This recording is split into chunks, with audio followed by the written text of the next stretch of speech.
What is the goal of the cabal then? That's a very good question, and it's a very, very relevant question, especially for the young people watching this.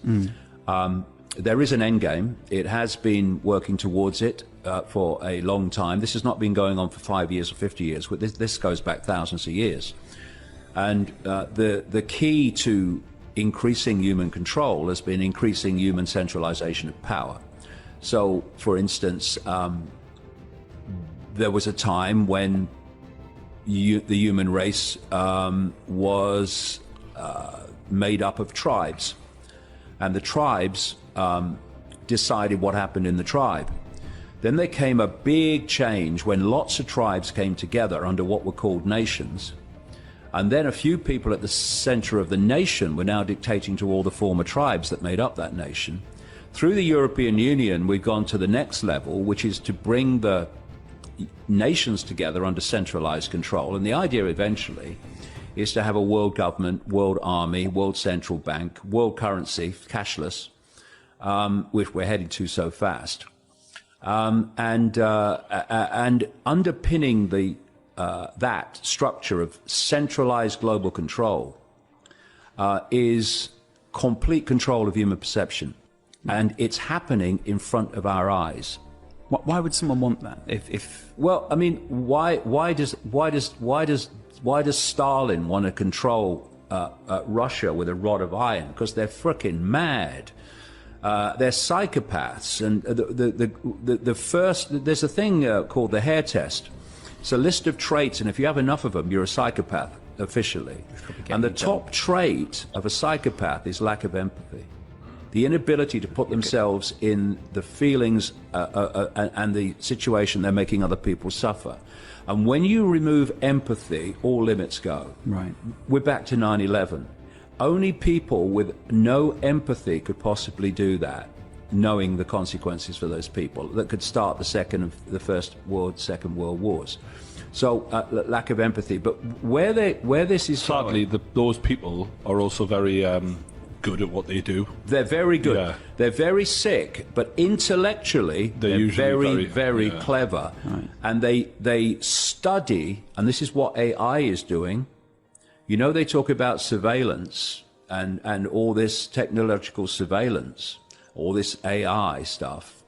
Well, it's not just surveillance. All the things that the human race posts on the internet, posts on social media, all that is being fed into AI, which is becoming enormously skilled at understanding the human psyche, therefore able to manipulate the human psyche to control what? We're back to it, control perception. But the end game, in terms of complete control of human perception, is to connect the human brain to artificial intelligence. And this is something I've been warning about now for so frickin' long. And the Silicon Valley crazies are now openly talking about it. There's a guy at Google, it's called a futurist, called Ray Kurzweil. And there are others like him as well. And they're actually giving the year 2030 for which we're in 2019 as we speak, for connecting the human brain to artificial intelligence. And that at that point, and I'm now quoting or paraphrasing Kurzweil,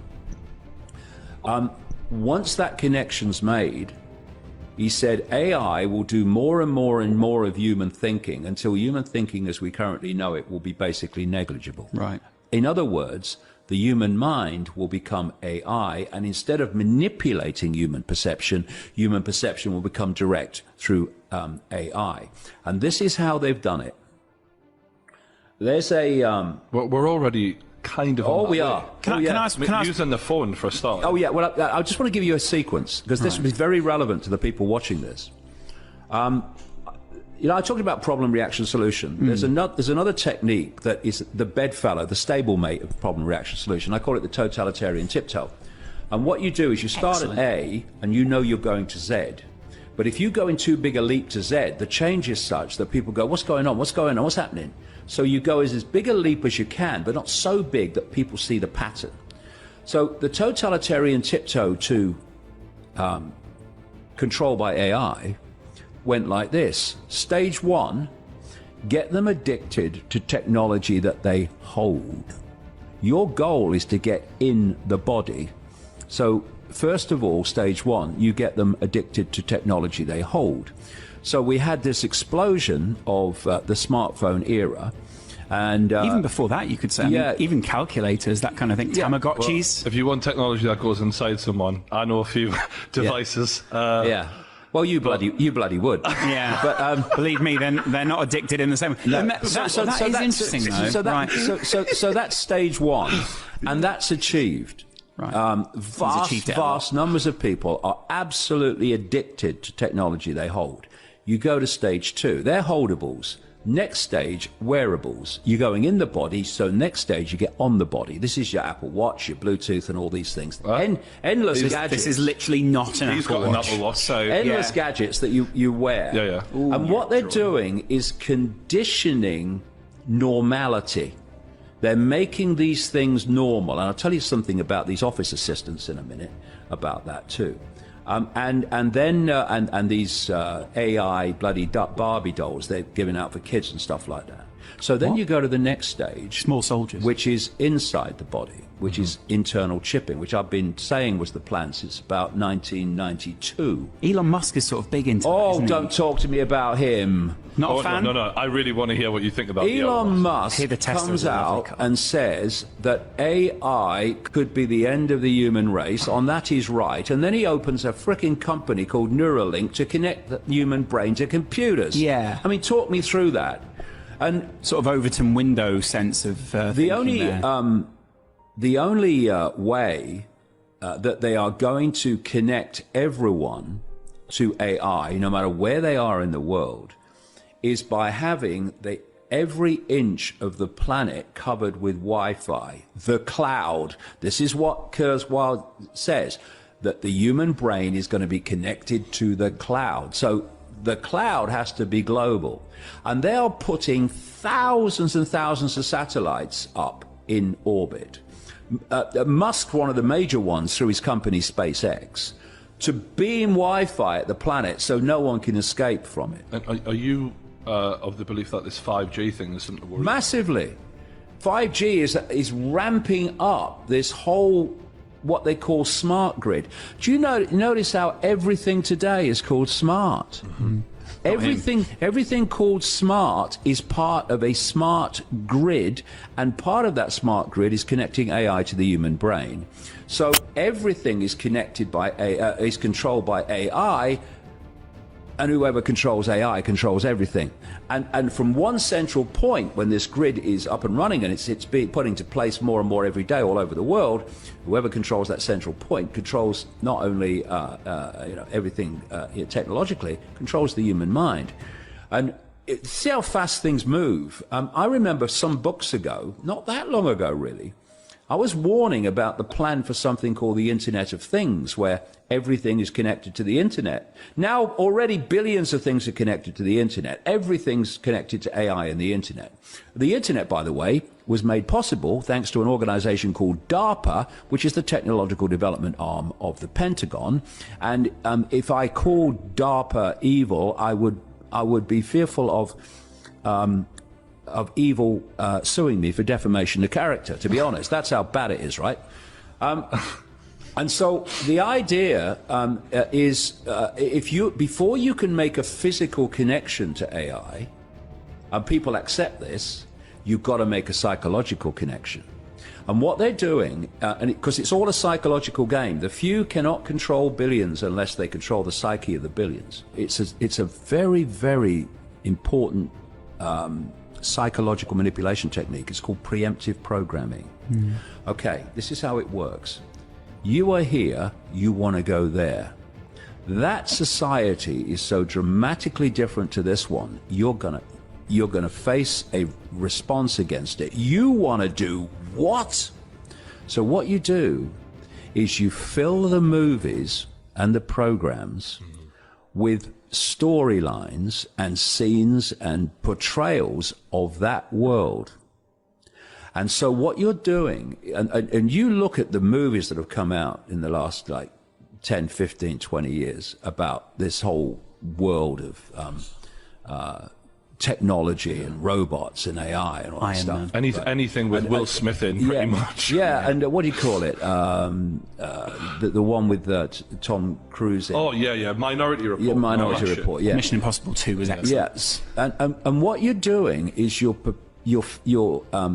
preparing the subconscious, particularly the subconscious, conscious as well, to become familiar with the world you want to take people into. Over the window. So as the world is brought in for real, that familiarity is going to lessen the resistance to it because there's a familiarity about it. I think they're about going it. to do it, David.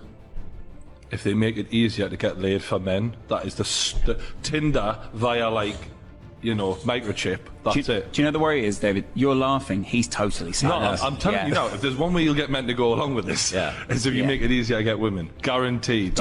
And I shouldn't be saying this because I'm giving them ideas. Yeah. But I've said it now. To be fair, Brian, to be fair, if you've had the idea, I think they've had the idea. Can I just ask very quickly, just to finish this point? Yeah. You've got to get people familiar with AI and interacting with it as if it's human. Part of life, isn't it? As if it's human.